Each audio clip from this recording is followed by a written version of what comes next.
Asalaamu calaykum waraxmatullaahi wabarakaatuh kulanti wacan oo wanaagsan daawadayaal iyo dhegeystayaal kuna soo dhawaada xiis grobis iyo weliba pagekeena facebooka xiis grobis.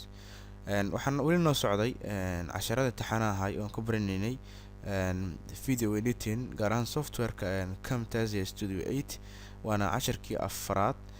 Maanta waxaan baran doonaa qaabka loo nadiifiyo codka. Runtii dad badan ayaa cilado ka haysta barnaamijkan. Tusaale marka aad duubayso video ama muuqaal duubayso runtii waxaa jiri kara dabaylo, waxaa jiri kara in albaabku isgaraaco, in qof meel ka fog ka hadlo, ama sidoo kale markaad xaafadda cashar ku duubayso tusaalaan inay carruurta meel ka fog ka qayliyaan codkoodana laga maqlo casharkaada ama muuqaalka dhexdiisa. Marka waxaan doonaynaa inaan bal iska tirtirno oo aan clear ka dhigno codkeena. Ayaan doonaynaa bal qaabka loo sameeyo waana noise removal waxa la yiraahdo isticmaali doonaa. waxaana ka heli kartaa barnaamijka Camtasia.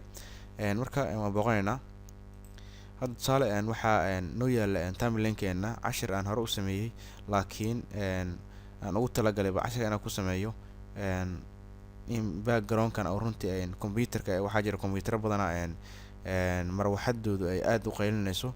Marka waxaan ku duubay computer ay marwaxadiisu qaylinayso oo adiga dhawaaqayso runtii.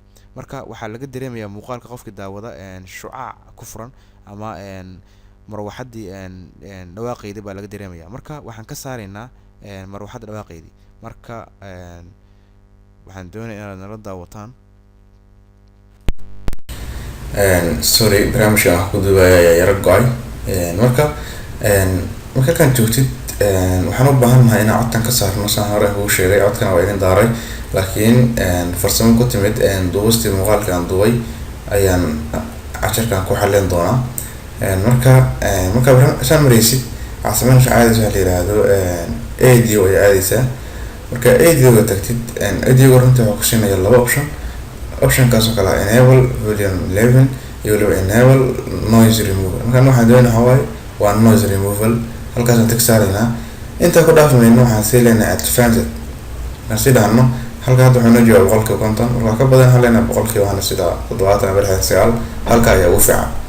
70 wixii ka badan codkaada ayuu yareynayaa oo wuxuu ka dhigayaa cod yar runtii. marka asxaabta sidaas u faa'iideysan kartaan. runtii muuqaalkaadana oo ku noqonaya clear ama si waadax ah kusoo baxaya. marka dad ka faa'iideysteen fadlan u share garay asxaabtada kale. channelkana subscribe garay. sidoo kale page Facebook like. Assalaamu calaykum warahmatullahi wabarakatuh.